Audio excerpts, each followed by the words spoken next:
तेजस्वी यादव ने जो बढ़ चढ़ कर जो वादा किया था, हमारी सरकार आएगी तो उम्र सीमा बढ़ा देंगे, उस पर कुछ नहीं हुआ। बीएसएससी का पेपर लीक हुआ उन्हीं के सरकार में, तो वो चुप्पी हो गए। जबकि विपक्ष में थे तो बोल रहे थे लीक सेवा आयोग नाम होना चाहिए। लाठीचार्ज हुआ उनके सरकार में, चुप्पी साध लिए, कुछ नहीं बोले, एक शब्द तक नहीं बोले। कि इतना बवंडर हो गया, लाखों अभ्यर्थी परेशान हैं, लेकिन एक बार न तेजस्वी यादव जी का कोई बयान आया, न चिराग पासवान जी कुछ बोले, न कन्हैया कुमार बोले। क्यों नहीं उठा रहे? तो चले गए कांग्रेस में, दिल्ली का राजनीति कर रहे हैं। वो तो शुरू से ही दिल्ली में ही है, शुरू से ही दिल्ली में ही है। लेकिन कहते तो है कि बिहार के हैं। चिराग पासवान जी जो बोलते हैं बिहार फर्स्ट, बिहारी फर्स्ट, सबसे पहले इनको स्पष्ट करना चाहिए कि कौन सा बिहार फर्स्ट, बिहारी फर्स्ट। दलित के नेता बोलते हैं अपने आप को, तो रेलवे की वैकेंसी जो आएगी आती है उसमें दलित के बाल बच्चे फॉर्म नहीं भरते हैं। तो है नहीं तो करेंगे क्या? सरकार में नहीं है, सही बात है। इससे पहले उनके पार्टी सरकार में थी, उनके चाचा जी भी मंत्री रहे हैं बिहार में, उस समय तो वो कुछ नहीं बोले। वास्तविक में आप क्या कर रहे हैं? आपको लगता है कि विजन नहीं है? कोई विजन नहीं है, सिर्फ जनता को बरगलाने का विजन है। बोलना नहीं हम चाहते हैं सब चीज, लेकिन बोलना मजबूरी हो गया। जो आप दलित की राजनीति कर रहे हैं, तो दलित का बेटा बेटी भी रेलवे का फॉर्म भरता है, दलित का बेटा बेटी भी एनटीपीसी में थे और जेल भी गए दलित के बेटा बेटी आंदोलन में। क्या एक बार भी चिराग पासवान जी बोले कि गिरफ्तार जो है उन लोग को रिहा करना चाहिए? मोदी जी से आग्रह किए? जो जिस जाति का बोल रहा है कि हम नेता है ना, वो उसी जाति के लोगों को आगे नहीं बढ़ने देता है। आप देख लीजिए, चाहे वो तेजस्वी यादव हो, चिराग पासवान जी हो, मुकेश सहनी हो, देख लीजिए, मुकेश सहनी को भी देख लीजिए। सहनी के जाति के लोगों को आगे नहीं बढ़ने देंगे। वो पिछले बार विधानसभा चुनाव में वो लड़े थे, कितना सहनी को टिकट दिए थे अपने पार्टी की तरफ से, बता दीजिए। चिराग पासवान जी कितना दलित को अपने पार्टी से टिकट देते हैं? सुरक्षित सीट पे अपने परिवार को छोड़कर बाकी लोगों को कितना को दलित को टिकट दिए हैं? नहीं देंगे। वही तेजस्वी यादव जी को देख लीजिए, क्यों नहीं बिहार में फैक्ट्रियां लगी, क्यों नहीं बेरोजगारी दूर हुई, क्यों नहीं यहाँ के लोग को काम यहाँ मिलता कि बाहर जाना पड़ रहा है, शिक्षक को भी बाहर जाकर कोचिंग खोलना पड़ रहा है। तो ये लोग चाहते हैं। तो शिक्षा विभाग की कितनी लापरवाही आप मानते हैं इस सुप्रीम कोर्ट के फैसले पर? देखिए, शिक्षा विभाग के अधिकारियों की तो बहुत लापरवाही, उनको तो स्टूडेंट से मतलब है ही नहीं। के पाठक जी वो काम कर रहे हैं जो शिक्षा मंत्री को करना चाहिए। अच्छा, शिक्षा मंत्री को यह काम करना चाहिए कि स्कूल और कॉलेज का निरीक्षण करना चाहिए। नमस्कार, आप लाइव बिहार देख रहे हैं। मैं हूं राजमोहन तिवारी। बीपीएससी के जरिए बिहार में बड़े स्तर पर शिक्षक बहाली होने जा रही है। लगभग 1,70,000 पद हैं। लेकिन हाल के समय में जिस तरीके से सुप्रीम कोर्ट का फैसला आया, चाहे बीएड का मामला हो, डीएलएड का मामला हो, और उसके बाद जो लगातार अभ्यर्थियों के अंदर भ्रम की स्थिति देखने को मिली, किसी के तरफ से किसी प्रकार का कोई जवाब नहीं दिया गया। बिहार में कई युवा नेता हैं, चाहे चिराग पासवान हो, बिहार के उप मुख्यमंत्री हैं तेजस्वी यादव हो, और भी कई नेता हैं जो अपने आप को युवाओं के हित के लिए दिखाते हैं, उनके रोजगार की बात करते हैं। लेकिन इतना बड़ा मसला शिक्षक बहाली को लेकर खड़ा हो गया। इसके अलावे भी कई अन्य बिहार में प्रतियोगी परीक्षाएं हैं जिनका मसला है। लेकिन आखिरकार इन युवा नेताओं में क्यों वो ताकत देखने को नहीं मिलती है, वो जज्बा देखने को नहीं मिलता है जो एक अभ्यर्थी, एक बिहार का युवा देखना चाहता है? इतना बड़ा भ्रम की स्थिति पैदा हो गई, लेकिन ना सरकार में शामिल तेजस्वी यादव कुछ बोल पाए और ना ही नीतीश कुमार पर खूब हमला करने वाले चिराग पासवान ही कुछ उन्होंने कहा। हमारे साथ छात्र नेता दिलीप हैं जो लगातार अभ्यर्थियों के हित में खूब बोलते हैं, छात्रों की बात करते हैं। और इस मसले को, जो सुप्रीम कोर्ट का फैसला था, इतने लाख पदों पर पहली बार बहाली आई, लेकिन जो भ्रम की स्थिति बनी, सरकार की तरफ से आपको लगता है कि तेजस्वी यादव को भी इस पर अपनी राय स्पष्ट करनी चाहिए थी और विपक्ष में रहने वाले चिराग पासवान को भी कुछ ना कुछ तो जरूर इस पर अपनी प्रतिक्रिया देनी चाहिए थी? देखिए, बिहार में जो भी तथाकथित युवा नेता हैं, तथाकथित छात्र नेता हैं, वो सिर्फ तथाकथित ही हैं, वास्तविक में नहीं है। भले वो विपक्ष में रहते हैं तो कुछ बोल भी दे, सरकार में आने के बाद चुप हो जाते हैं। और अभी तो विपक्ष में रहने वाले भी युवा नेता सब कुछ नहीं बोल रहे हैं। पहले हम बात तेजस्वी यादव जी की करते हैं, फिर चिराग पासवान जी की भी हम करेंगे, कन्हैया कुमार की भी करेंगे और प्रशांत किशोर जी की भी बात करेंगे हम। तेजस्वी यादव जी जब विपक्ष में थे तो पहले भी चुप थे, लेकिन 2020 में जब हम लोगों ने आंदोलन किया दरोगा बहाली में धांधली के खिलाफ और सीबीआई जांच की मांग को लेकर, जब पटना में बहुत बार आंदोलन हो गया, तो मामला जब इतना तूल पकड़ा, जब चर्चा हुई, मीडिया में इतना हाईलाइट हुआ हम लोग का आंदोलन, छात्र आंदोलन, उसके बाद तेजस्वी यादव जी युवाओं के मुद्दे को उठाने लगे और बहुत सारा चीज़ जो हम लोग बोलते थे, हम लोग जो डिमांड करते थे, उसी को भी दोहराते थे और चुनावी सभा में उस चीज का जिक्र करते थे कि हमारी सरकार बनेगी तो युवा के लिए हम ये करेंगे। आपको याद है क्या क्या उन्होंने कहा होगा? उन्होंने 15 सूत्री हमने मांग रखा था नीतीश कुमार जी के सामने। 15 सालों के मुख्यमंत्री से 15 सवाल करके हमने पोस्टर लगाया था। वो 15 जो भी हमारा था डिमांड, वो सारा डिमांड उन्होंने अपने चुनावी घोषणा पत्र में शामिल किया था। तो हमको भी खुशी हुई कि बिहार में पहली बार हुआ कि चलिए कम से कम छात्रों के मुद्दे को कोई पार्टी ने चुनावी घोषणा पत्र में शामिल किया। उसमें जो हमारा डिमांड था, धांधली सेटिंग रोकने का था, पेपर लीक रोकने का था, ये सब तो था ही। और जो तेजस्वी यादव ने जो बढ़ चढ़ कर जो वादा किया था उसमें था जो आवेदन शुल्क होता है फॉर्म का, जैसे दरोगा बहाली, सिपाही बहाली या बीपीएससी या शिक्षक बहाली, तो उसमें उस समय के अनुसार हमने 150 से 200 फी करने की बात कही थी कि इससे ज़्यादा नहीं होना चाहिए। तो तेजस्वी यादव जी ने इस चीज़ को क्या कहा कि निःशुल्क कर देंगे हमारी सरकार आएगी तो। प्रतियोगिता परीक्षा में आवेदन करने का पैसा नहीं लगेगा, कोई पैसा नहीं लगेगा। उसके बाद हमने कहा कि गृह जिला के अगल बगल जिला में सेंटर दीजिए, बहुत दूर नहीं होना चाहिए क्योंकि आने जाने में खर्च होता है। तो उसको उन्होंने कहा कि आने जाने में जो खर्च होगा वो सरकार वहन करेगी। अच्छा। सरकार वहन करेगी। उसके बाद कुछ नहीं हुआ। बीपीएससी में उम्र सीमा बढ़ाने की हमारी मांग थी, उसको उन्होंने कहा हमारी सरकार आएगी तो उम्र सीमा बढ़ा देंगे, उस पर कुछ नहीं हुआ। इसके अलावे जो भी पारदर्शिता की बात थी उसमें भी उन्होंने कहा पारदर्शिता लाएंगे, स्कूल कॉलेज में ये करेंगे वो करेंगे, लेकिन कुछ नहीं हो। शिक्षकों की जो गुणवत्तापूर्ण ये सब बात हुआ, कुछ उसके बाद तो कुछ हो नहीं रहा है। और अभी देखिए जो फॉर्म निकलता है वैकेंसी का, उसमें देखिए कितना शुल्क बढ़ते गया है उसका फीस। यहाँ तक कि एक बहाली में अगर 4 तरह के पद है तो 4 बार फीस जोड़ के दीजिए। और उसके बाद अगर डेट बढ़ाते हैं तो दोगुना शुल्क देना पड़ता है। जैसे बीपीएससी में भी हुआ 69th में, जो डेट आगे बढ़ा तो उसके बाद दोगुना शुल्क देना पड़ा। तो ये तो एक तरह से राजस्व की जैसे लगता है कि अवैध तरीके से वसूली बेरोजगार युवाओं से हो रही है।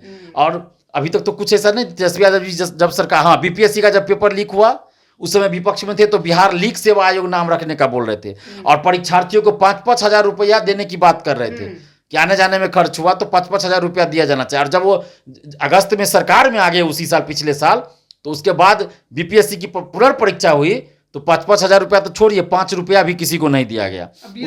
बीएसएससी का पेपर लीक हुआ उन्हीं के सरकार में, तो वो चुप्पी हो गए। जबकि विपक्ष में थे तो बोल रहे थे लीक सेवा आयोग नाम होना चाहिए। बीएसएससी पेपर लीक हुआ जब वो सरकार में थे तो चुप्पी साध लिए। लाठीचार्ज हुआ उनके सरकार में, चुप्पी साध लिए, कुछ नहीं बोले, एक शब्द तक नहीं बोले। उसके बाद परसेंटाइल पे आंदोलन हुआ बीपीएससी में अगस्त में, 31 अगस्त को, जिसमें लाठीचार्ज हुआ, हमें भी चोट आई, बहुत सारे छात्रों को गंभीर चोटें आई, उस पर भी वो चुप्पी साध लिए, कुछ नहीं बोले।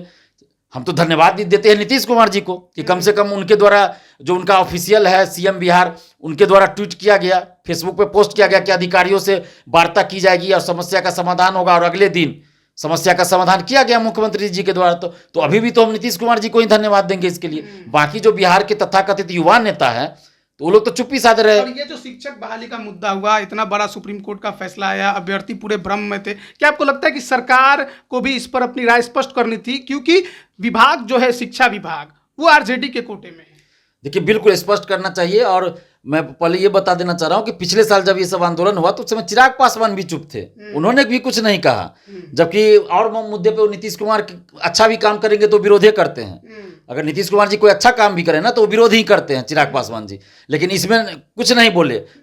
उसके बाद कन्हैया कुमार चुप, उनको सिर्फ मोदी मोदी दिखाई देगा, खाली मोदी के अगेंस्ट जो चाहिए वो बोलना है। अरे बोलिए, लोकतांत्रिक है देश है, विरोध कीजिए, लेकिन विरोध के लिए सिर्फ विरोध नहीं होना चाहिए ना। यहाँ युवाओं की मुद्दे को आप क्यों नहीं उठा रहे? तो चले गए कांग्रेस में, दिल्ली का राजनीति कर रहे हैं। वो तो शुरू से ही दिल्ली में ही है, शुरू से ही दिल्ली में ही है, लेकिन कहते तो है कि बिहार के हैं। प्रशांत किशोर जी भी चुप, कोई कुछ नहीं। उसके बाद अब बिहार का मुद्दा, शिक्षक का मुद्दा आता है, बीपीएससी शिक्षक बहाली।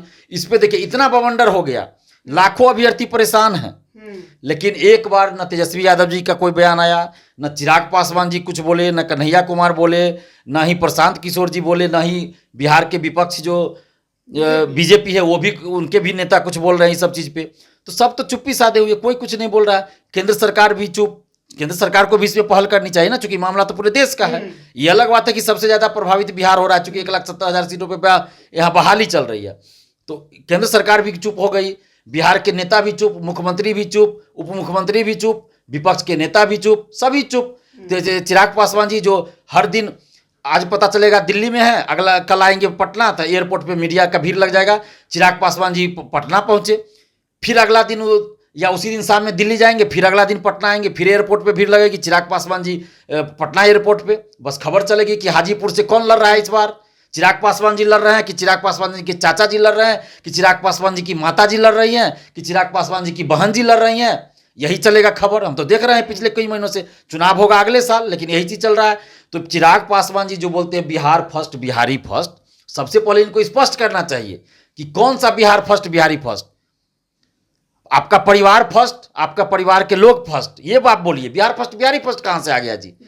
चुनाव जहां भी जितना भी सुरक्षित सीट है सब जगह लोजपा के लोग लड़ेंगे, उनके परिवार के, लोजपा के लोग नहीं, उनके परिवार के लोग। एक जगह से चिराग पासवान जी लड़ेंगे, दूसरी जगह चिराग पासवान जी के चाचा जी लड़ेंगे, तीसरी जगह से उनके चचेरा भाई जी लड़ेंगे, इस बार उनकी माता जी भी लड़ेंगी, उनकी दीदी भी लड़ेंगी।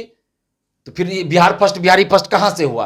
क्या दलित जो है बिहार में सिर्फ चिराग पासवान के परिवार में है? आप दलित की राजनीति बोलते हैं, करते हैं, दलित के नेता बोलते हैं अपने आप को, तो रेलवे की वैकेंसी जो आएगी आती है उसमें दलित के बाल बच्चे फॉर्म नहीं भरते हैं?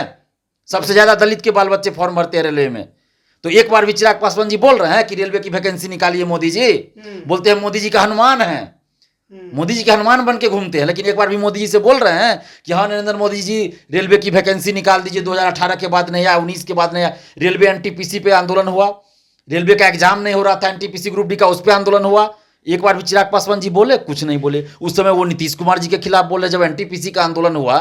तो आपको केंद्र सरकार से न मांग करना चाहिए जी, रेलवे केंद्र सरकार के अधीन न है, तो आप नीतीश कुमार जी की वहां पे आलोचना कर रहे हैं। ये कौन सा तरीका हुआ? आपको ये चिराग पासवान जी को इतना नहीं पता है कि रेलवे केंद्र सरकार है? उनके पिताजी रेल मंत्री रह चुके हैं केंद्र सरकार में। उनके भाषणों में तो लगातार बिहार में रोजगार की व्यवस्था करनी चाहिए, प्रवासी मजदूरों को लेकर काफी कुछ बोलते रहते हैं। बस बोलते हैं ना, वही तो बोले, बोलेंगे तो है नहीं तो करेंगे क्या? सरकार में नहीं है, सही बात है। इससे पहले उनके पार्टी सरकार में थी, उनके चाचा जी भी मंत्री रहे हैं बिहार में, उस समय तो वो कुछ नहीं बोले। केंद्र में भी मंत्री उनके चाचा जी रहे, जब उनके साथ में थे तो भी, अभी भी हैं, तो उस समय भी तो चुप है। अभी अगर हर मुद्दा पे आप बोल रहे हैं, आप रोजगार की बात कर रहे हैं, मैं तो वही बोल रहा हूं ना, आप किस तरह का रोजगार की बात कर रहे हैं? सिर्फ बोल रहे हैं, वास्तविक में आप क्या कर रहे हैं? आपको लगता है उनके पास विजन नहीं है? कोई विजन नहीं है, सिर्फ जनता को बरगलाने का विजन है। हम तो बोल रहे हैं ना कि चिराग पासवान जी क्यों दलित के सीट से लड़ेंगे, सुरक्षित सीट से क्यों लड़ेंगे? चिराग पासवान जी लड़े जहां पे सब लड़ सकता है, जनरल सीट से लड़े, वो तो उनका अधिकार है। वो नहीं, अधिकार है, ठीक है, अधिकार है, कोई कहीं से लड़ सकता है, लेकिन ये अधिकार आपको कहां से आ गया कि आपका पार्टी जो है उसमें सारा सुरक्षित सीट आप अपने फैमिली को ही दे दीजिए? उनके पार्टी के ही लोग उनको जिम्मेदारी देते हैं कि जो डिसीजन लेंगे तो वो लेते हैं। ये तो कहने के लिए होता है, ये कहने के लिए, जो उनके खिलाफ बोलेंगे पार्टी से बाहर हो जाएंगे, बाहर कर दिए जाएंगे। तो सभी पार्टी, ये तो सवाल उठेगा ना कि जितना सुरक्षित सीट है वहां सिर्फ उनके परिवार के लोग ही क्यों लड़ेंगे? आप नीतीश कुमार के खिलाफ बोल के जेडीयू में रह सकते हैं, आप लालू परिवार के खिलाफ बोल के आरजेडी में रह सकते हैं। देखिए ये तो सब पार्टी में चल रही है, ये इसलिए हम किसी एक को नहीं बोल रहे, लेकिन हम बात इसलिए कर क्योंकि युवा नेता बोल रहे हैं ना चिराग पासवान जी, और मुख्यमंत्री का उम्मीदवार बन के घूम रहे हैं, इसलिए हम चर्चा करें। बाकी बुजुर्गों की बात हम नहीं कर रहे हैं यहाँ, सिर्फ युवा नेता की बात कर रहे हैं, इसलिए मैं बोल रहा हूँ चिराग पासवान जी जो बिहार फर्स्ट बिहारी फर्स्ट है, युवा उनकी तरफ देखते हैं, चिराग पासवान की तरफ युवा देखते हैं, चाहे लड़का हो या लड़की, तेजस्वी यादव जी की तरफ देखते हैं कि भाई युवा है, ये सब कुछ करें, इसलिए मैं बोल रहा हूँ। अब युवा जो है वो राजनाथ सिंह की तरफ देखेंगे, वो सुशील मोदी जी की तरफ नहीं देखेंगे। अब जो बात है, अब चिराग पासवान, तेजस्वी यादव इन लोगों की तरफ देख रहे हैं, इसलिए इन लोगों से हम सवाल कर रहे हैं। और हम तो देख रहे हैं, बोलना नहीं हम चाहते हैं इन सब चीज पे, लेकिन बोलना मजबूरी हो गया। जो आप दलित की राजनीति कर रहे हैं, तो दलित का बेटा बेटी भी रेलवे का फॉर्म भरता है, तो उसके लिए क्यों नहीं आवाज उठा रहे हैं? दलित का बेटा बेटी भी एनटीपीसी में थे और जेल भी गए दलित के बेटा बेटी आंदोलन में। क्या एक बार भी चिराग पासवान जी बोले कि गिरफ्तार जो है उन लोग को रिहा करना चाहिए? मोदी जी से आग्रह किए कि रेलवे पुलिस जो कार्रवाई किए वो बाहर होना चाहिए? नहीं किए। ना आंदोलन में सपोर्ट किया स्टूडेंट को, कुछ नहीं। ना अभी वैकेंसी निकालने के लिए चिराग पासवान जी बोल रहे हैं। तो फिर बिहार फर्स्ट बिहारी फर्स्ट का क्या बात? जब रेलवे की वैकेंसी आएगी तो सबसे ज्यादा फॉर्म बिहार के लोग भरेंगे, तो रोजगार कहां से मिलेगा? नौकरी कहां से मिलेगी? वैकेंसी आएगी तब ना रोजगार नौकरी मिलेगा। और फैक्ट्री लगाने की बात है तो केंद्र सरकार से क्यों नहीं ये मांग कर रहे हैं चिराग पासवान जी, क्या बिहार में भी 2-4 फैक्ट्री लगा दीजिए? वो तो नहीं बोलेंगे, सिर्फ रोजगार की बात करेंगे। रोजगार ये वो कहने से नहीं ना होगा, कहने के लिए तो बच्चा भी बोल देगा बहुत सारा चीज की बिहार में 50 को फैक्ट्री लगा देंगे तो रोजगार मिल जाएगा। लगाइएगा तब ना, आप उसके लिए प्रयास कीजिएगा तब ना। बिहार में इतना छात्र आंदोलन हुआ, बताइए तो चिराग पासवान जी क्या किए? कुछ नहीं किए। तेजस्वी यादव जी क्या किए? कुछ नहीं किए। कोई भी नेता कुछ नहीं किया। तो इन सब से तो लाख गुना बेहतर हम तेजस्वी यादव, चिराग पासवान जी और भी जो तथाकथित नेता है, उनसे तो लाख गुना बेहतर अभी भी हम नीतीश कुमार जी को मानते हैं, जो कम से कम बहुत सारे मुद्दों पे वो संज्ञान लेते हैं और बात को मानते भी है। हम तो धन्यवाद देते हैं नीतीश कुमार जी को। बाकी तो ये लोग तथाकथित युवा, हाँ एक चीज है कि ये जो तेजस्वी यादव जी हो या चिराग पासवान जी हो, ये लोग संघर्ष करके नहीं आए हैं, ये अंतर है। रामविलास पासवान जी संघर्ष करके नेता बने, लालू यादव जी संघर्ष करके नेता बने छात्र जीवन में, नीतीश कुमार जी अपने छात्र जीवन में संघर्ष किए, तो ये लोग संघर्ष करके आए हैं। लेकिन चिराग पासवान जी को फायदा किसका मिला कि रामविलास जी का बेटा है, पार्टी का अध्यक्ष बन गए। तेजस्वी यादव जी को फायदा क्या मिला कि दो पूर्व मुख्यमंत्री जी के बेटे हैं, वो राबड़ी देवी और लालू यादव जी के बेटे हैं, तो ये फायदा मिला। बाकी ये लोग, ये तो तेजस्वी यादव जी तो क्रिकेटर थे, क्रिकेटर थे ना, बचपन से तो राजनीति में नहीं थे।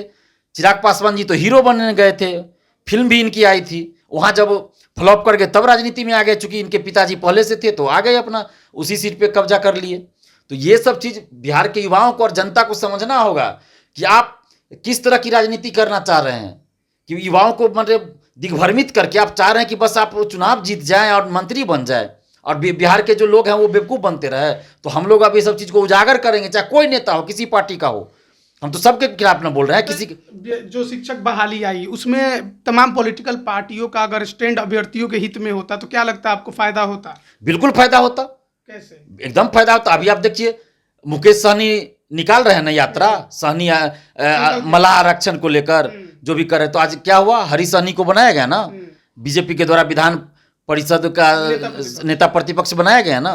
तो उसके बाद अगर ये लोग मांग करते सभी लोग मिलकर तो जरूर सरकार को मजबूरी में विचार करना पड़ता, लेकिन नहीं, ये लोग तो जाति धर्म ये वो करेंगे और उसी जाति के लोगों को ये लोग फायदा नहीं पहुंचने देंगे।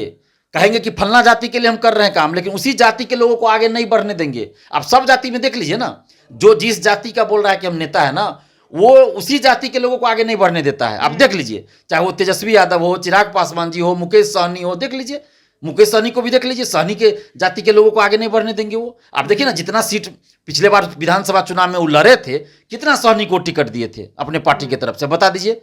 चिराग पासवान जी कितना दलित को अपने पार्टी से टिकट देते हैं, सुरक्षित सीट पे अपने परिवार को छोड़कर बाकी लोगों को कितना को दलित को टिकट दिए हैं, नहीं देंगे। वही तेजस्वी यादव जी को देख लीजिए, क्या कोई यादव का जो नेता है वो आज तक उभर के क्यों नहीं आरजेडी में आगे आ गया? आज तक आपको यादव का नेता का बताइए ना कि आरजेडी में हो जो एकदम चर्चित हो, कोई नेता यादव का नहीं मिलेगा आपको। सिर्फ और सिर्फ तेजस्वी यादव, चिराग पासवान जो दलित का नेता, तो सिर्फ चिराग पासवान, उनके पार्टी। जब तो आपका कहना है कि जो तमाम नेता हैं अभ्यर्थियों के या छात्रों के, युवाओं के हित में नहीं, केवल अपने हित की बात सोचते हैं, और अगर आज वो युवाओं के हित में होते तो इस मामले पर खुलकर बोलते और इसके अलावे भी जो मुद्दे उठते हैं उस पर भी खुलकर बोलते। बिल्कुल यही बात मैं बिहार के युवाओं को, छात्रों को समझाना चाहता हूं, बताना चाहता हूं कि आप देखिए कि किस तरह की राजनीति ये लोग बिहार, और इतने सालों से सब कह रहे हैं कि जाति की राजनीति कर रहे हैं, कोई धर्म की राजनीति कर रहे हैं। क्यों बिहार आज भी पिछड़ा है जी? क्यों बिहार के लोग आज पलायन कर रहे हैं? आज भी क्यों नहीं बिहार में फैक्ट्रियां लगी? क्यों नहीं बेरोजगारी दूर हुई? क्यों नहीं यहाँ के लोग को काम यहाँ मिलता कि बाहर जाना पड़ रहा है? शिक्षक को भी बाहर जाकर कोचिंग खोलना पड़ रहा है। तो ये लोग चाहते हैं, सब अंदर में सबकी मीटिंग होती होगी, देखते हैं ना बाहर कितना झगड़ते हैं और अंदर में जाते तो एक दूसरे का पैर छूते हैं। अच्छा, शिक्षा विभाग की कितनी लापरवाही आप मानते हैं इस सुप्रीम कोर्ट के फैसले पर? देखिए, शिक्षा विभाग के अधिकारियों की तो बहुत लापरवाही, उनको तो स्टूडेंट से मतलब है ही नहीं। अगर रहता उनको छात्रों के दुख दर्द से मतलब। के पाठक जी, देखिए, उनको आपको लगता है कि बयान देना चाहिए था इस पर? के पाठक जी वो काम कर रहे हैं जो शिक्षा मंत्री को करना चाहिए। अच्छा, शिक्षा मंत्री को ये काम करना चाहिए कि स्कूल और कॉलेज का निरीक्षण करना चाहिए। तो लेकिन वो तो नाराज तो इधर हुए ना, जब से शिक्षा मंत्री बने तब से कभी कोई स्कूल का निरीक्षण कहाँ किए हैं शिक्षा मंत्री? हाँ, रामचरितमानस का निरीक्षण किए हैं, बाकी स्कूल कॉलेज का निरीक्षण तो नहीं किए वो। तो चिराग ये के पाठक जी जो कर रहे हैं, उनका बहुत सारा काम बहुत अच्छा वो कर रहे हैं, उनके हम काम की सराहना करते हैं, बहुत अच्छा काम कर। कुछ चीज में है कि वो अति कर दे रहे हैं, तो उनको संयम भी रखना चाहिए। अति सर्वत्र वर्जित, तो संयम भी रखना चाहिए, लेकिन उनको इस चीज पे तो बोलना चाहिए, कुछ एक्शन लेना चाहिए, अपने कानून विशेषज्ञ को सुप्रीम कोर्ट भेजना चाहिए। लेकिन बात यह है कि वो अधिकारी हैं, हो सकता है सरकार का ही ये हो कि आपको कुछ नहीं बोलना है तो वो चुप से आते होंगे। सरकार एकदम चुप है। इतने जब जो आदमी सरकार में है वो डंका पीट पीट कर, ढिंढोरा पीट कर बोले कि 1,70,000 पे हम बहाली निकाल रहे हैं, बहाल कर रहे हैं जी, तो वो इस चीज पे क्यों नहीं बोल रहे कि सुप्रीम कोर्ट के आदेश के बाद आप क्या कीजिएगा? इस पे भी बोलना चाहिए ना। विपक्ष को घेरना चाहिए था इसमें, और विपक्ष को भी घेरना चाहिए था कि बिहार सरकार क्यों नहीं कानून विशेषज्ञ को अपने सुप्रीम कोर्ट भेज रही है बीच का रास्ता की। लेकिन विपक्ष भी चुप है, जो बीजेपी है विपक्ष में वो भी चुप है। हर आपको लगता है शिक्षक बहाली से ज्यादा जरूरी तो जाति गणना है? देखिए, जाति जनगणना कराए ना कराए वो अलग मैटर है, उस पर हम कुछ नहीं बोलेंगे, अपना कराए। लेकिन जाति जनगणना कराने से, अगर सिर्फ जाति जनगणना कराने से अगर विकास हो जाएगा तो फिर तो मुझे नहीं लगता है कि कुछ करने की जरूरत है। जाति जनगणना कराइए, हम विरोध नहीं कर रहे हैं, लेकिन आपको उसके आधार पर काम भी तो करना पड़ेगा ना। तो यहां तो हम आप सब जाति को देख रहे हैं कि आप सिर्फ जाति के नाम पे आप पार्टी बना लिए, लेकिन उसी जाति के लोग को आप आगे नहीं बढ़ने दे रहे हैं। तो क्या आप उस जाति के लिए काम कर रहे हैं? मैं तो उदाहरण दे दिया ना सबका। छात्र नेता दिलीप काफी ज्यादा बिहार के तमाम पॉलिटिकल पार्टियों पर भड़के हुए हैं। अब लग रहा है दिलीप क्या चुनावी मूड में जा रहे हैं क्या? नहीं, हम चुनावी मूड, 25 चुनाव है, चुनावी मूड में हम नहीं जा रहे हैं। हम बिहार की जनता और बिहार के अभ्यर्थियों, बिहार के छात्र छात्राओं के हित में बोल रहे हैं, और जो सही है वो निष्पक्ष भाव से बोल रहे हैं। यहाँ पे हम किसी भी एक पार्टी के तरफ मेरा झुकाव नहीं देखिएगा, हम सभी पार्टी के बारे में बोले कि कौन पार्टी कैसा कर रहा है। तो कोई भी एक पार्टी, जितना मांझी छूट गए थे उनका भी हम चर्चा कर दें, उनका भी देखिए, बेटे को टिकट देंगे, अपने लड़ेंगे, दामाद को देंगे तो समधिनी को देंगे, समधी को देंगे। तो दलित की राजनीति यही हो रही है। तो कैसे हम मान लें, किन पे भरोसा करें? कोई भी एक पार्टी तो बचा नहीं। तो तो युवाओं को मैं इसलिए कर रहा हूं, जो जाति के आधार पे आप लोग देखते, युवाओं से मैं अपील कर रहा हूं, जो भी छात्र हैं, चाहे वो स्कूली छात्र हो, कॉलेज यूनिवर्सिटी के छात्र हो या प्रतियोगी छात्र है, मैं देखता हूं कमेंट, इसलिए मैं बोलना पड़ रहा है इतना कि आप जो जाति के आधार पे अपने नेता को, अपनी जाति के नेता को बोलते कि मेरा नेता है, मेरी जाति का, आज आपके जाति का नेता आपके लिए क्यों नहीं खड़ा हो रहा है? कोई दिलीप कुमार ने कभी अपनी जाति नहीं बताया। दिलीप कुमार के अलावा हम कुछ नहीं बोलते, अपनी जाति कभी नहीं बोलते, सिर्फ दिलीप कुमार बोलते हैं। हम भी चाहते तो अपनी जाति का नाम लेके और ढिंढोरा पीट के कह सकते थे, हमारे जाति के लोग आंख मूंद कर हमारा समर्थन करते ना। लेकिन हमने ऐसा नहीं किया, क्योंकि हमको काम करना है, न कि जाति या धर्म के आधार पे हमको कुछ करना है। हमको काम करना है, इंसानियत के नाम पे काम करना है।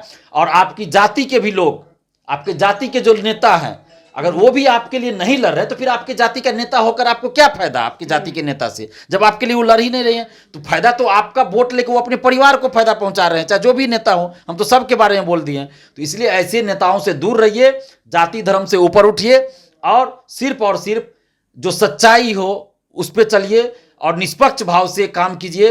अगर कोई भी सरकार हो, किसी भी पार्टी की सरकार हो, कोई भी जाति का, कोई भी धर्म का मुख्यमंत्री, उप मुख्यमंत्री, अगर वो सही काम कर रहे हैं तो उनकी तारीफ कीजिए, गलत कर रहे हैं तो उनका विरोध कीजिए। सरकार में कोई भी हो, मैं शुरू से ये चीज कहता रहा हूं, चाहे केंद्र सरकार हो या बिहार सरकार, अगर गलत काम सरकार कर रही है तो विरोध कीजिए, सही काम कर रही है तो सब। फिर चुनाव आएगा तो आपको वोट जो देना, जहां देना वो अलग चीज होता है। वोट देना आप दीजिए, वहां भी हम कहेंगे कि सही उम्मीदवार को वोट दीजिए। अब जाति धर्म के आधार पर वोट नहीं दीजिए। लेकिन सरकार जो भी बनती है ना, आपने वोट उनको दिया या ना दिया उससे मतलब नहीं होता है। अगर अच्छा काम कर रही है तो सपोर्ट कीजिए, समर्थन कीजिए, तारीफ कीजिए, गलत है तो विरोध कीजिए, चाहे वो किसी भी जाति धर्म का हो। यही चीज करना पड़ेगा, तभी हमारा बिहार आगे बढ़ेगा। नहीं तो आप फिर देख लीजिए, फिर उसी तरह से जाति धर्म में उलझ के हम लोग रह जाएंगे। आज स्कूल कॉलेज की क्या स्थिति है सभी को पता है। दरोगा बहाली में धांधली होता है, सिपाही बहाली में धांधली होता है। तो इसमें क्यों नहीं कोई नेता आता है लड़ने के लिए? भाई बीपीएससी का तो सबूत तक दे दिए पेपर लीक का, बीएसएससी का सबूत दे दिए पेपर लीक का, फिर भी कोई नेता आप ही के जाति का क्यों नहीं आया लड़ने के लिए? क्या आपके जाति के लोग इस बहाली से वंचित नहीं हुए? क्या आपको इससे प्रॉब्लम नहीं हुआ? तो फिर आपके जाति के नेता क्यों नहीं आए लड़ने के लिए? नहीं आए तो आप समझ जाइए कि आपकी जाति के नेता जाति के आधार पर सिर्फ राजनीति करते हैं। राजनीति नहीं कहेंगे इसको, गंदी राजनीति करते हैं और सिर्फ अपना चेहरा चमकाते हैं, अपने परिवार का वोट बैंक बढ़ाते हैं, अपने परिवार का सीट फिक्स करते हैं। बहुत बहुत धन्यवाद दिलीप हमारे साथ जुड़ने के लिए। तो देखिए, बिहार में जो प्रतियोगिता परीक्षाएं होती हैं और किस तरीके का माहौल बनता है वो किसी से छिपा नहीं है। हाल के समय में जो बीपीएससी शिक्षक बहाली प्रक्रिया चल रही है, 24, 25 और 26 अगस्त को परीक्षाएं भी होनी है। लेकिन सुप्रीम कोर्ट का जो प्राथमिक शिक्षक बनने को लेकर फैसला आया, उसके बाद बहुत ज़्यादा भ्रम की स्थिति बन गई। लेकिन तमाम पॉलिटिकल पार्टियां चुप रही और सबसे ज़्यादा नाराजगी अभ्यर्थियों को इस वजह से हुई क्योंकि सरकार ने भी चुप्पी साध ली। और ऐसे में जो भ्रम की स्थिति बनी उसे दूर करने की कोशिश बीपीएससी चेयरमैन ने जरूर किया, लेकिन अभी भी वो संशय जलाशय की स्थिति बनी हुई है, क्योंकि रिजल्ट में मामला फंसेगा। और एक बात खुद चेयरमैन बोल चुके हैं। लेकिन तमाम जो पॉलिटिकल पार्टियां थी, चाहे चिराग पासवान हो, युवा नेता तेजस्वी यादव, नीतीश कुमार, सम्राट चौधरी हो या मुकेश सहनी हो, तमाम पॉलिटिकल पार्टियां थी, कन्हैया कुमार हैं, युवा नेता हैं, बिहार के हैं, बड़ी पार्टी कांग्रेस में है, लेकिन सबने चुप्पी धर ली है। और ऐसे में सवाल उठता है कि क्या ये नेता सचमुच सेवा करना चाहते हैं, युवाओं के बारे में सोचते हैं, या केवल अपना भविष्य बनाना चाहते हैं। बने रहिए लाइव बिहार के साथ। आप सभी का बहुत बहुत धन्यवाद। लाइव बिहार यूट्यूब पर सब्सक्राइब और फेसबुक पर लाइक जरूर करें।